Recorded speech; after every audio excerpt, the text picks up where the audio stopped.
You're too old to fight anymore, Reed. Her mentor once barked, a retired major easing into quiet days, blind to the clash one stop would ignite. That dim evening, she faced down a cop's glare, her voice steady as his hand gripped her arm. Soon, dark figures lurked near her home, their footsteps echoing a threat she couldn't shake. Hello everyone. Welcome to Narrative Whispers. Today I'm going to tell you another heartwarming story, so let's dive into it. Officer Miller's cruiser idled at the edge of a quiet suburban street as dusk gently draped the town in soft light. The hum of the engine was steady, and the usual routine of the evening patrol brought a sense of normalcy to the fading day. However, that normalcy was about to be disturbed by an encounter that would soon test the boundaries of authority and personal rights. Major Reed was driving home in her sleek, black sedan. Though dressed in civilian attire, her posture and calm expression hinted at a history of discipline and service. She had spent many years in the military, and even in retirement her demeanor spoke of unwavering commitment and quiet strength. Her thoughts were with her family and her memories of service as she navigated the familiar roads of her neighborhood. As Miller's cruiser drew alongside her vehicle, flashing blue and red lights signaled that something was amiss. Reed noticed the lights in her rearview mirror and slowed to a stop on the side of the road. She took a deep breath and steadied herself. In her mind, she rehearsed the importance of staying calm and polite, knowing that every interaction counted. Stepping out of his cruiser with a practiced air of authority, Officer Miller approached the sedan. His gait was firm and his eyes carried a mixture of suspicion and entitlement. "Good evening," he said with a tone that was courteous on the surface but laced with underlying condescension. "License and registration, please." The request was standard, yet there was something about his delivery that made Reed's senses sharpen. Major Reed met his eyes, her own gaze steady and clear. "Good evening, officer. May I ask why I was pulled over tonight?" she inquired, her voice calm and measured. The question was simple yet direct, setting a tone of mutual respect despite the undercurrent of tension. Miller's brows furrowed as he glanced at the documents Reed handed him. "I'm just doing my job," he replied, though his tone had already started to betray a deeper skepticism. "You're not exempt from our checks, even if you claim to be a major." His voice dropped into a slightly accusatory note, questioning her claim in a way that suggested he doubted the truth of her identity. Reed's calm was unbroken. "I assure you, Officer Miller, I am Major Reed, and I have served my country honorably for many years," she responded, her tone polite yet firm. There was a respectful confidence in her words, a confidence that came not from arrogance but from years of dedication and the silent knowledge of her own integrity. For a moment, the only sound was the rustle of leaves and the distant murmur of the town settling in for the night. Miller's expression hardened as he eyed Reed's documents with a mixture of disbelief and irritation. "Then why are you dressed like this?" he asked abruptly. "A major in uniform wouldn't be so casual." His words carried a hint of mockery that made Reed's heart tighten, though she maintained her composure. "It is my personal choice to dress for comfort while off duty," Reed explained evenly. "I have nothing to hide by being in casual clothes." She paused, choosing her words with care. "I understand that procedures are important, but I believe my rights are being overlooked in this interaction." The atmosphere thickened as the evening light gave way to shadows. Miller's irritation escalated visibly. "Step out of the vehicle," he ordered, his voice now edged with a firmness that brooked no argument. "I need to search your car." His words were delivered as if following an unspoken directive, one that left no room for a reasonable discussion. Reed's eyes widened slightly at the command, but her voice remained calm. "Officer Miller, I must remind you that I have rights. Without probable cause, I do not consent to a search of my vehicle," she stated clearly. There was a quiet dignity in her tone, a refusal to be drawn into an uncalled-for escalation. Miller's face contorted with frustration. "Your attitude is not helping the situation," he snapped. "I'm just doing my duty, and you need to cooperate." His words were harsher now, and the line between routine protocol and personal irritation began to blur dangerously. In that moment, a quiet tension enveloped the scene. Reed, despite her composed exterior, felt a surge of determination. "Officer, I am asserting my rights. I will not consent to a search without a reasonable cause," she said firmly. Her eyes met his, challenging yet respectful. "I have served with honor, and I expect to be treated with the same respect." Miller's agitation was palpable. He fumbled for his radio and spoke in hushed tones, his frustration rising as he tried to justify his actions. "Dispatch, I need backup at my location," he said, his voice strained. There was a short pause as he listened, and then he returned his attention to Reed. "I'm ordering you to step out of the car now," he repeated, his tone growing more insistent. Before the situation could deteriorate further, another voice rang out from behind Miller, a calm, authoritative tone that cut through the tension. "Officer Miller, stand down," said Captain Johnson, who had arrived on the scene. His presence was commanding, and his eyes were fixed on Miller with clear disapproval. "I need you to escort Major Reed to the station immediately for a formal apology and review of your conduct." Miller's shoulders slumped in resignation as the captain's words resonated with authority. "But Captain, I was just following protocol," he muttered, though it was clear even he recognized that his actions had strayed from acceptable practice. Captain Johnson's expression remained stern yet fair as he turned to Reed. "Major Reed, I apologize for the inconvenience you've experienced tonight," Captain Johnson said. "Your rights have been violated, and I assure you, we will address this matter with the seriousness it deserves." His voice was calm and measured, a stark contrast to the earlier tension, and it provided Reed with a sense of relief that her voice had been heard. Reed took a deep breath, feeling the weight of the evening begin to lift slightly with the captain's intervention. "Thank you, Captain," she said softly, her voice carrying both gratitude and lingering concern. "I simply wish for my rights to be respected and for this incident to be properly reviewed." With orders from Captain Johnson, Miller reluctantly stepped back and motioned for Reed to follow him. The walk to the cruiser was slow, filled with a mix of silence and brief, strained exchanges. Reed's mind raced with thoughts of her service, the principles she had upheld throughout her career, and the reality that even in civilian life, her identity was being challenged. Inside the cruiser, the mood was subdued. Reed sat in the passenger seat, and Miller took the driver's seat, his eyes flickering with internal conflict. "I never intended for things to escalate like this," he muttered, almost to himself, as he drove slowly toward the station. "But protocols. I have to follow what I believe is right." His words were laced with a mix of regret and defiance, a reflection of a man caught between duty and personal feelings. As they drove, Reed looked out the window at the passing scenery, each familiar landmark serving as a reminder of the normal life she cherished. "Officer Miller, I understand that you believe you're upholding the law," she said quietly, breaking the silence. "However, there is a fine line between enforcing the law and infringing on someone's rights." Her words were not accusatory but carried a calm insistence that she was well aware of her position. Miller's gaze shifted briefly to her before returning to the road. "I know, Major Reed," he replied, his tone softer now, "but sometimes I wonder if we're too quick to assume things without all the facts." There was a hint of introspection in his voice, a fleeting moment of self-doubt that even he might not fully acknowledge. At the station, the air was thick with the anticipation of an official review. In a small, well-lit interview room, Captain Johnson and Major Reed sat across from each other, while Miller stood by, his posture tense and defensive. The formal setting was a sharp contrast to the chaotic emotions of the earlier encounter, and everyone present knew that this conversation would determine the course of the evening's events. "Major Reed," Captain Johnson began, addressing her with a respectful nod, "I want to ensure that you feel safe and that your concerns are heard. Please, tell me exactly what happened." His voice was calm and empathetic, inviting her to share her experience without fear of dismissal. Taking a moment to collect her thoughts, Reed began. "Officer Miller pulled me over without any clear reason, and his tone was immediately condescending. When I asked why I was being stopped, he questioned my claim of being a major and even went so far as to demand that I exit the vehicle. When I reminded him of my rights, he became increasingly agitated and ordered a search of my car without probable cause." Her voice was steady, recounting each detail with a measured cadence that reflected both her experience and her commitment to truth. Captain Johnson listened intently,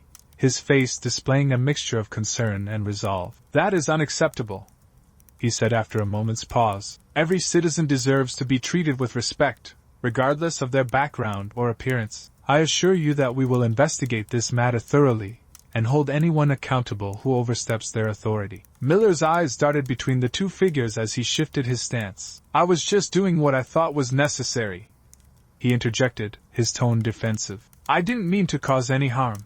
I was following what I believed were proper procedures." His words, however, rang hollow in the face of the clear evidence of his overreach. "Procedures, Officer Miller, do not give license to abuse power," Captain Johnson replied, his voice firm yet devoid of personal anger. Your actions violated Major Reed's rights, and there will be consequences. I am ordering a formal apology, and we will document this entire incident for further review." The words hung in the air, a clear message that accountability was non-negotiable. Major Reed felt a bittersweet sense of relief as the discussion continued. She had spent years upholding justice and integrity, and to see that being recognized, even in the face of wrongful authority, was a small victory. "I appreciate your intervention, Captain," she said softly. "I only wish that this could have been avoided altogether. I have always believed that respect and fairness should be the norm, not the exception." The formal apology was arranged, and later that evening, in a quiet meeting room at the station,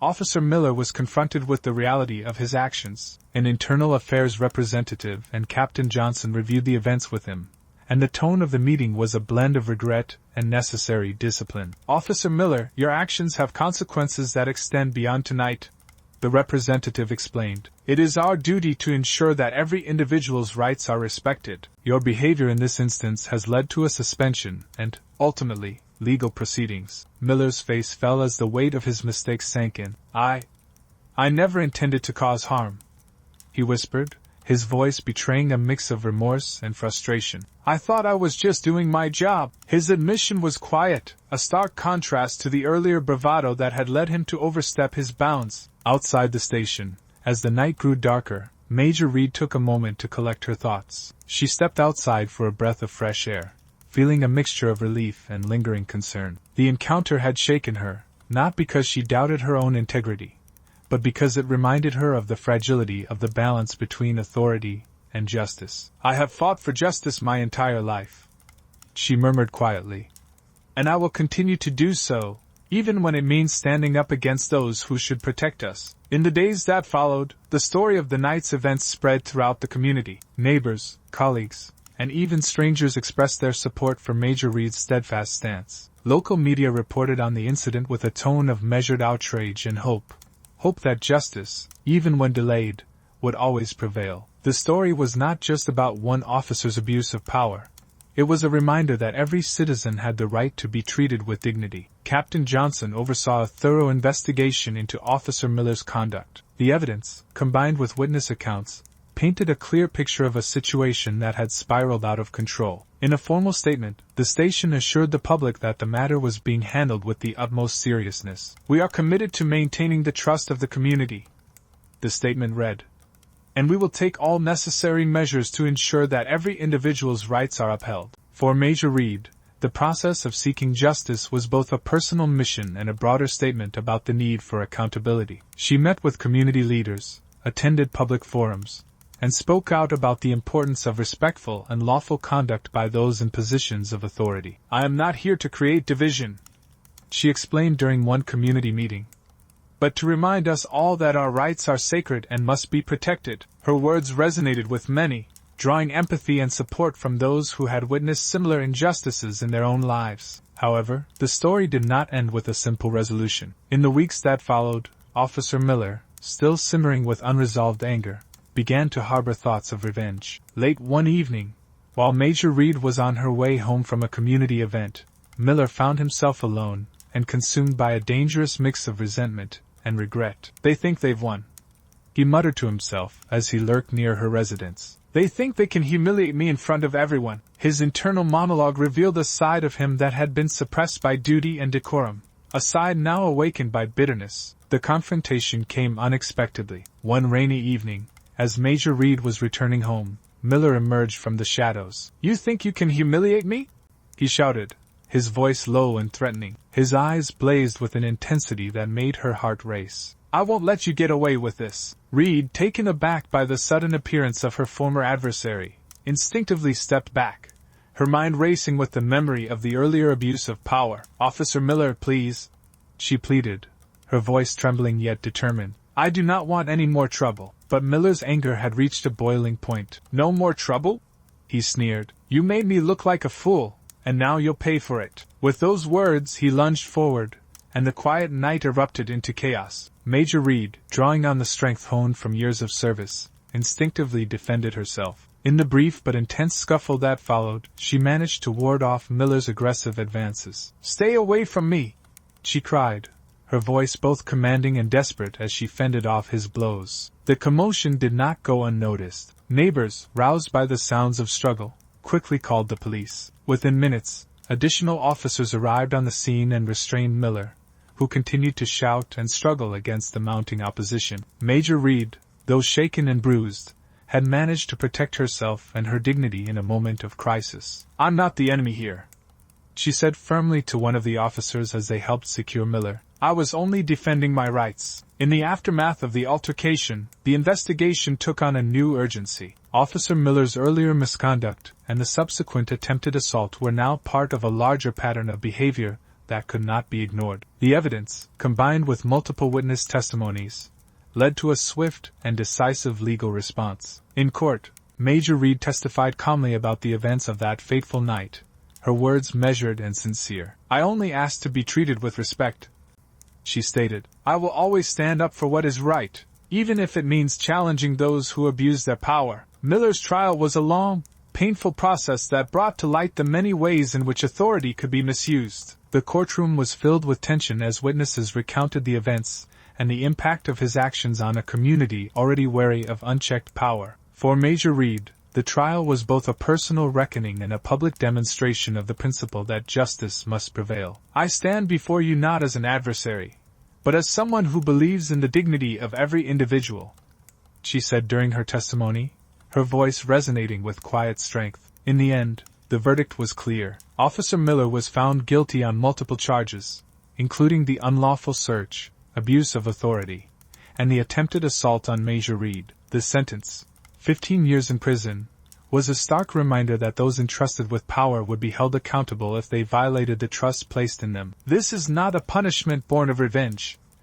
the judge explained in a measured tone. "It is a necessary step to reaffirm the principles of justice and the sanctity of individual rights." For the community, the sentence was a bittersweet moment. There was relief in knowing that justice had been served, but also a lingering sadness that such a confrontation had ever taken place. Major Reed, though victorious in the courtroom, remained mindful of the cost of the ordeal. "I hope that this case serves as a reminder to all," she said in a public address following the trial. "We must always strive for respect and accountability, not just from those in power, but from ourselves as a community." In the months that followed, the department implemented a series of reforms aimed at ensuring that every citizen's rights were protected. Training programs were updated to emphasize empathy, respect, and the importance of lawful conduct. Captain Johnson personally oversaw many of these changes, determined to prevent future incidents like the one that had so deeply affected everyone involved. "We owe it to the community to be better,"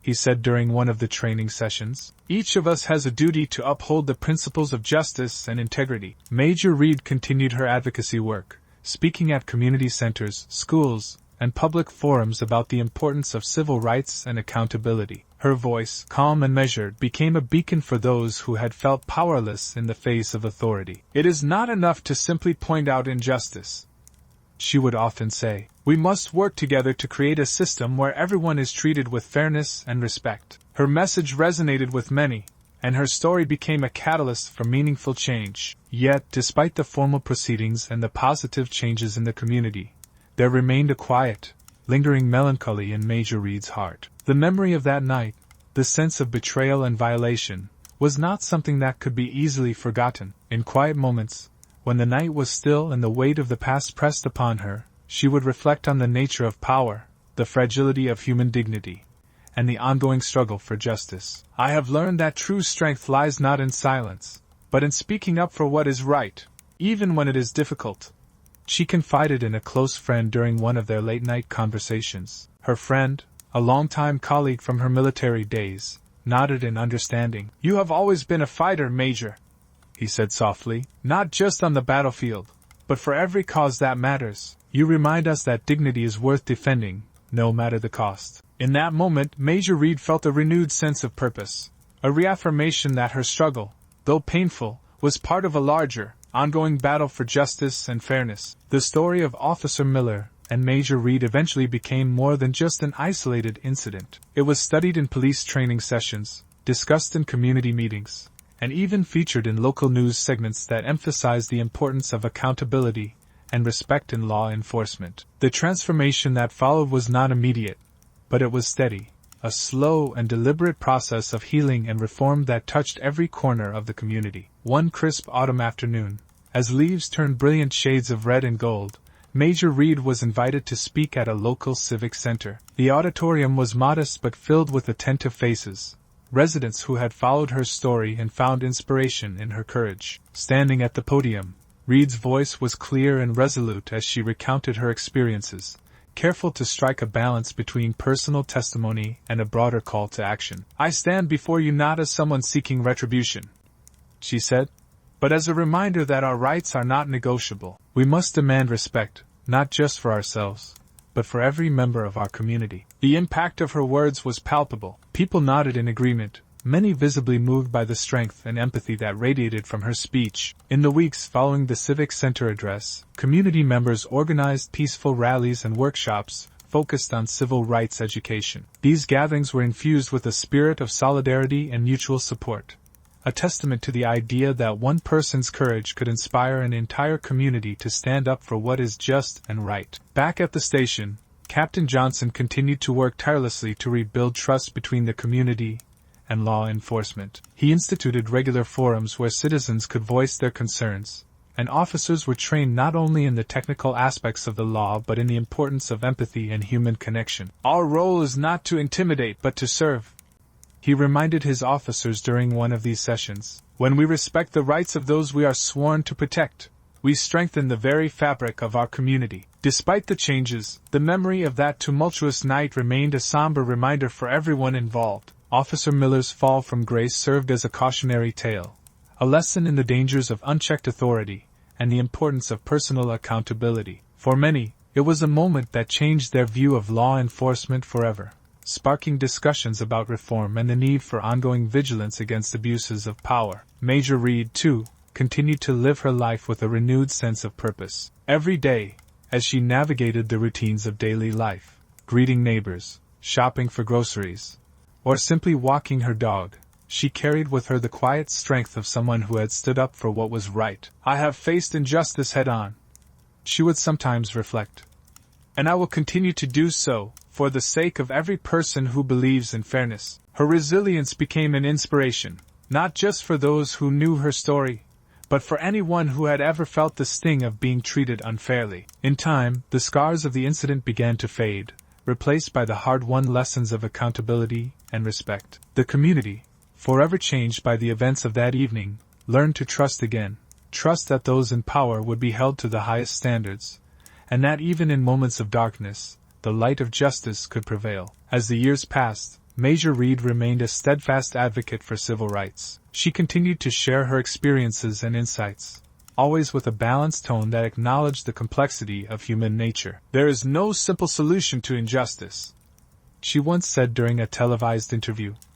"But through compassion, understanding, and the courage to speak out, we can create a world where everyone is treated with the dignity they deserve." That day, in a quiet interview with a local journalist, she reflected on the transformation that had taken place. "I was once a victim of an overzealous system," she explained, "but I have learned that every challenge is an opportunity to grow and to push for change." Her words resonated deeply, a reminder that even in the face of betrayal, one's commitment to justice could ignite positive change in the world. Finally, as the story of Officer Miller and Major Reed became a part of local history, it served as both a warning and a beacon of hope. A warning that power, when misused, can cause deep harm, and a beacon of hope that even in the darkest moments, the courage to stand up for one's rights can lead to meaningful reform. The trial, the public outcry, and the subsequent reforms were all steps toward a future where justice was not just an ideal, but a lived reality. In the final analysis, the saga of that fateful night was not just about an officer's abuse of power or a major's defiant stand.